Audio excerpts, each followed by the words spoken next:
വിഷ്ണു, ഇപ്പോൾ പുറത്തു വരുന്ന വാർത്തകൾ പ്രകാരം ഒരു കാലത്തും അല്ലെങ്കിൽ ഒരിക്കലും കൂടാത്ത വിശ്വാസവഞ്ചനയാണ് ഇപ്പോൾ PSCയിൽ നിന്ന് ഉദ്യോഗാർത്ഥികൾക്കെതിരെ നടന്നതായിട്ട് പുറത്തു വരുന്നത്. അതായത് 58 മാർക്കിൻ്റെ ചോദ്യങ്ങൾ മൂല്യനിർണ്ണയം നടത്താതെ, അതായത് ഒരു പാർട്ടി പ്രവർത്തകന് വേണ്ടി അതായത് അയാൾക്ക് സർക്കാർ ഉദ്യോഗം കിട്ടാൻ വേണ്ടി വഴിയൊരുക്കിയ PSCയുടെ തട്ടിപ്പുകളാണ് ഇപ്പോൾ പുറത്തു വരുന്നത്.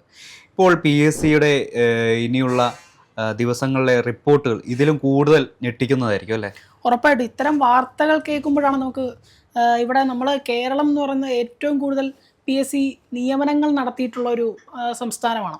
അപ്പോൾ അത്തരം ഒരു സംസ്ഥാനത്ത് തന്നെ ഇത്തരം ക്രമക്കേട് നടത്തുന്നു, അതിന് ആ ഒരു ഭരണവർഗം തന്നെ കൂട്ടുനിൽക്കുന്നു എന്നുള്ളത് വളരെയധികം വേദനാജനകമാണ്. ഒരു 10 വർഷം അവർ ഭരിച്ചിട്ട് അവർ ആ പാർട്ടി നേതാവിന് വേണ്ടി അല്ലെങ്കിൽ പാർട്ടിയിലെ ഒരു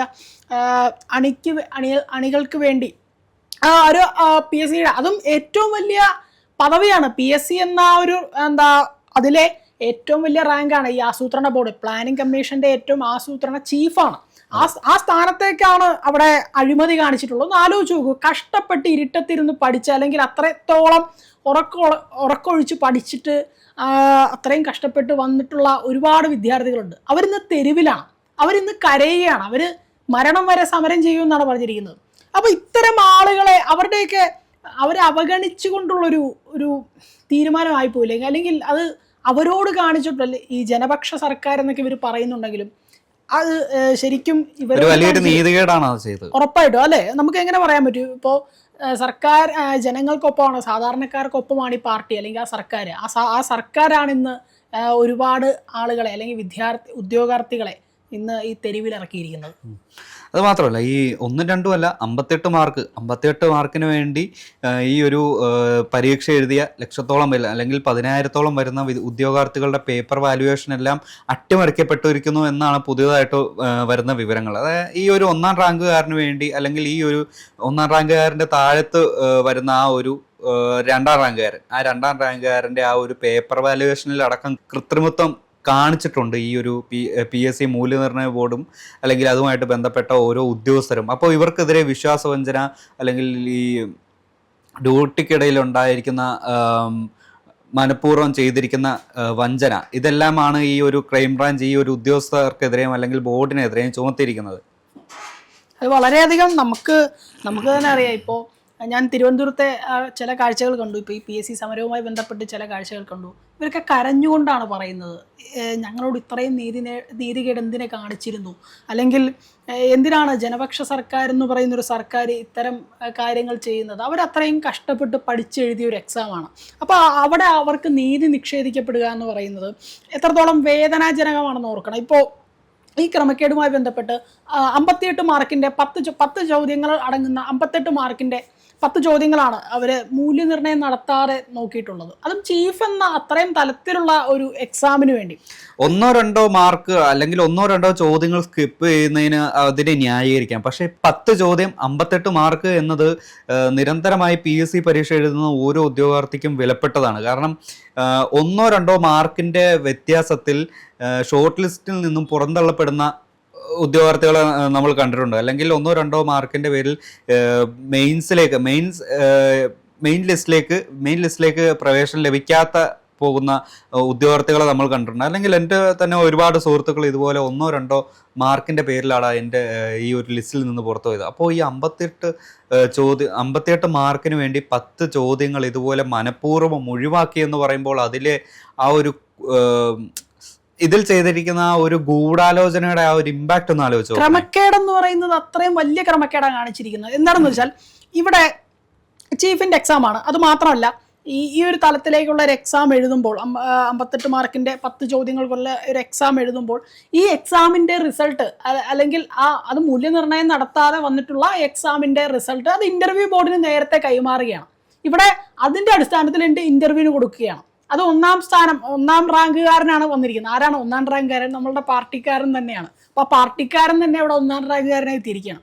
അപ്പൊ അതിന്റെ അടിസ്ഥാനത്തിൽ അത് ഇന്റർവ്യൂ ബോർഡിനെ അവതരിപ്പിക്കുക. ഇതൊക്കെ ഏറ്റവും വലിയൊരു കുറ്റകൃത്യം തന്നെയാണ്. ഇതിനൊക്കെ കൃത്യമായൊരു നടപടി ഇപ്പോൾ സാധാരണക്കാരന് എങ്ങനെയാണ് ഇപ്പോൾ നമ്മളുടെ കേരളം വിട്ട് തന്നെ ഒരുപാട് ആളുകൾ പുറത്തേക്ക് പോവുകയാണ്, യുവാക്കളാണ് ഏറ്റവും കൂടുതൽ പുറത്തേക്ക് പോകുന്നത്. ഇവിടുത്തെ PSCയിൽ ഇത്തരം ക്രമക്കേട് ഉണ്ടാകുമ്പോൾ എങ്ങനെയാണ് അവർക്ക് ഇപ്പോൾ ഞാൻ എങ്ങനെ എനിക്ക് ഇനി PSC എഴുതും? ഇപ്പം എൻ്റെ വീട്ടിലേക്ക് പറയുന്നുണ്ട് വിഷ്ണു PSC എഴുതും, ഞാൻ എങ്ങനെ വിശ്വസിച്ച് PSC എഴുതും? ഇത്തരം ക്രമക്കേടുകൾ വരുമ്പോൾ ഒരു സാധാരണക്കാരൻ നാട്ടിൽ ജോലി ചെയ്യണം, ഒരു സർക്കാർ ജോലി ചെയ്യണം എന്ന് ആഗ്രഹമുള്ള ഒരാള് അല്ലെങ്കിൽ ഒരു വിദ്യാർത്ഥി അവൻ എങ്ങനെ നാട്ടിൽ PSC എഴുതും? എന്നാലോചിച്ച് നോക്കും. ഇവിടെ UPSCയിലും ആയുമായി ബന്ധപ്പെട്ട് ഇവിടെ സമരം നടക്കുന്നുണ്ട് തിരുവനന്തപുരത്ത്. അത്തരം ആളുകളും അവിടെ കൂടിയിട്ടുണ്ട്.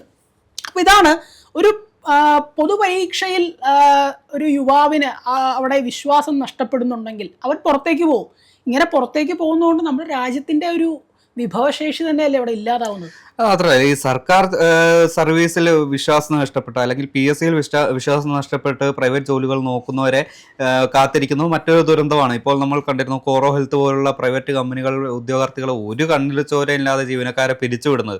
അവർ ഈ തൊഴിൽ നിയമങ്ങളോ കാര്യങ്ങളോ ഒന്നും പാലിക്കാതെയാണ്, പെട്ടെന്ന് ഒരു നോട്ടീസ് പീരീഡ് പോലും നൽകാതെയാണ് ഇവരെ പറഞ്ഞു വിടുന്നത്. അപ്പോൾ ഈ ഒരു ആശ്രയമായുള്ള PSCയിലും കൃത്രിമത്വം ഇപ്പുറത്ത് നോക്കിയാൽ ഈ ഒരു കോർപ്പറേറ്റിന്റെ ആ ഒരു അധികാരം ഇതിലെല്ലാം ആകെ തിങ്ങി ഞെരുക്കി പോകുന്നതെന്ന് പറഞ്ഞാൽ നമ്മുടെ നാടിന്റെ യുവത്വമാണ്. ഈ നാടിന്റെ യുവത്വം മുഴുവൻ കടൽ കടന്ന് ഈ ഒരു മറ്റു ജോലികളിലേക്ക് പോകാനായിട്ട് അവർ നിർബന്ധരാവുന്ന ആ ഒരു സാഹചര്യമാണ്.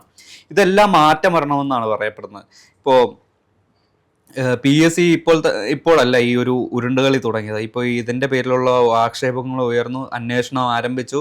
ക്രൈംബ്രാഞ്ച് ഈ PSCയുമായിട്ട് ഈ ഒരു കേസുമായിട്ട് ബന്ധപ്പെട്ട ഡോക്യുമെന്റുകളെല്ലാം PSCയോട് വിവരാവകാശ നിയമപ്രകാരം ആവശ്യപ്പെട്ടെങ്കിലും അവർ അത് തരാൻ കൂട്ടാക്കുന്നില്ല. കാരണം ഈ ചെയർമാന്റെ താല്പര്യപ്രകാരം ഉണ്ടായിരുന്ന ആ ഒരു ആഭ്യന്തര കമ്മിറ്റി ഉണ്ടല്ലോ, ഈ ഒരു അന്വേഷണ കമ്മീഷൻ ഉണ്ടല്ലോ, ആ ഒരു അന്വേഷണ കമ്മീഷൻ സെക്രട്ടറിക്ക് പുറമെ ജോയിന്റ് സെക്രട്ടറിയെ ഒരു ഹെഡാക്കിയാണ് ഇതുപോലെ ഒരു കമ്മിറ്റി രൂപീകരിച്ച് ഇന്റേണൽ ആയിട്ടുള്ള ഒരു അന്വേഷണം ആരംഭിച്ചത്.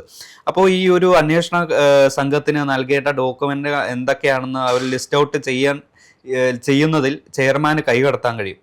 അപ്പോൾ ഈ താല്പര്യക്കാർക്ക് വേണ്ടിയുള്ള സംരക്ഷണം ഇതിൽ നിന്ന് തന്നെ തുടങ്ങുകയാണ്. അപ്പോൾ ഇവർക്ക് ആരെ രക്ഷിക്കണമെന്നുള്ള ഒരു താല്പര്യക്കാരുണ്ടല്ലോ, അപ്പൊ അവരെ ഒഴിവാക്കിയിട്ടായിരിക്കും ബാക്കി 1-2 തെളിവുകളായിരിക്കും ഈ ഒരു അന്വേഷണ കമ്മീഷന് നൽകുക തന്നെ, ഈ അന്വേഷണ സംഘത്തിന് നൽകുക തന്നെ. അപ്പോൾ അതിൽ നിന്ന് മുതൽ ഈ ഒരു ഗൂഢാലോചന ഉണ്ടായിട്ടുണ്ട്. ഉറപ്പായിട്ടും ഈ വിവരാവകാശ നിയമപ്രകാരം ഉത്തരക്കടലാസ് അവകാശപ്പെടുമ്പോൾ അല്ലെങ്കിൽ വിദ്യാർത്ഥികൾ അത് അപ്ലൈ ചെയ്യുമ്പോൾ അത് നൽകാൻ തയ്യാറാവുന്നില്ല, എന്നാൽ അവിടെ നിയമനം നടത്തുന്നു.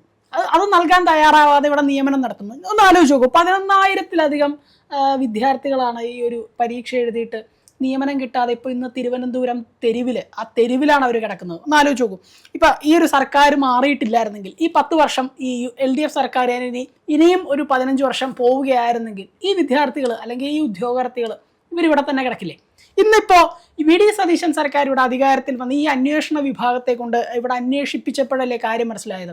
ഈ ഒരു പാർട്ടിക്ക് വേണ്ടി ഇവിടെ ഞാൻ മനസ്സിലാക്കുന്ന അധികാര ദുർവിനിയോഗമാണ് നടന്നിരിക്കുന്നത്. ഈ ഒരു പാർട്ടി തങ്ങളുടെ രാഷ്ട്രീയ പാർട്ടിയിലെ നേതാക്കൾക്ക് വേണ്ടി അവിടെ ഒരു പൊതുപരീക്ഷയെ അല്ലെങ്കിൽ കേരളത്തിന്റെ ഒരു പൊതുപരീക്ഷയെ അതിനെ മുതലെടുത്തിരിക്കുകയാണ് ഇവിടെ.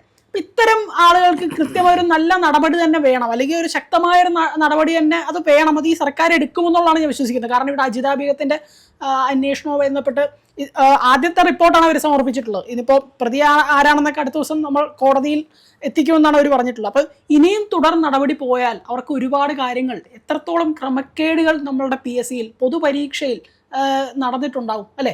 അത് മാത്രമല്ല വിഷ്ണു ഒന്ന് ആലോചിക്കണം, ഒരു PSC വഴി സർക്കാർ ജോലിയിലേക്ക് ഒരു ഉദ്യോഗാർത്ഥി എത്തണമെങ്കിൽ അല്ലെങ്കിൽ ഒരു യുവാവ് എത്തണമെങ്കിൽ അവന് AKG സെന്ററിലെ ലെറ്റർ പാഡിൽ എഴുതിയ ഒരു കത്ത് വേണമെന്നുള്ള ഒരു അവസ്ഥ വരുന്നത് എത്രത്തോളം എന്താ പറയാ, അവന്റെ ഒക്കെ ഈ ഒരു പരീക്ഷ എഴുതുന്ന യുവാവിന്റെ ആ ഒരു ആത്മാഭിമാനത്തെ ചോദ്യം ചെയ്യുന്ന ഒരു ഇതല്ലേ. അല്ലെങ്കിൽ ഇപ്പോൾ ലക്ഷോപലക്ഷം എഴുതുന്ന ഉദ്യോഗാർത്ഥികളെ കളിയാക്കുന്ന അല്ലെങ്കിൽ അവരെ കോമാളികളാക്കുന്ന രീതിയിലുള്ള ഈ ഒരു കാട്ടിക്കൂട്ടലുകളാണ് ഈ പാർട്ടി തലത്തിൽ ചെയ്തു വരുന്നത്. ഈ PSCയിലെ ചെയർമാൻ മുതൽ അല്ലെങ്കിൽ ജീവനക്കാർ മുതൽ ഇപ്പോൾ ഏരിയ സെക്രട്ടറി അല്ലെങ്കിൽ ജില്ലാ സെക്രട്ടറി പോലുള്ള പാർട്ടി അനുഭാവികൾ തീരുമാനിക്കും ഇപ്പൊ ഈ സർക്കാർ സർവീസിൽ ആര് കയറണം അല്ലെങ്കിൽ ആര് കയറണ്ട എന്നുള്ളത്. ഇപ്പോൾ അവർക്ക് താല്പര്യമില്ലാത്ത ഒരാളാണ് പരീക്ഷ എഴുതുന്നതെങ്കിൽ മൂല്യനിർണ്ണയത്തിലൂടെ അയാളുടെ മാർക്ക് കുറച്ച് അയാളെ പിന്നിലാക്കാനും അല്ലെങ്കിൽ അവർക്ക് താല്പര്യമുള്ളവരെ മുന്നിലാക്കാനുമുള്ള ഒരു സംഘടനാത്വം അല്ലെങ്കിൽ ഒരു സംഘടന അല്ലെങ്കിൽ ആ ഒരു സംവിധാനം ഈ പാർട്ടിക്കുള്ളിൽ പ്രവർത്തിക്കുന്നുള്ളതിന്റെ ഉത്തമ തെളിവാണ് ഇപ്പൊ ഈ ഒരു പുറത്തു വന്നിരിക്കുന്ന അഴിമതിയല്ല. ഉറപ്പായിട്ടും. ഞാനിപ്പോൾ നമുക്ക് എങ്ങനെയാണ് ഇപ്പോൾ നിരവധി ട്രോളുകളൊക്കെ വരുന്നുണ്ടായിരുന്നു ഈ ഒരു PSC ക്രമക്കേടുമായി ബന്ധപ്പെട്ടും.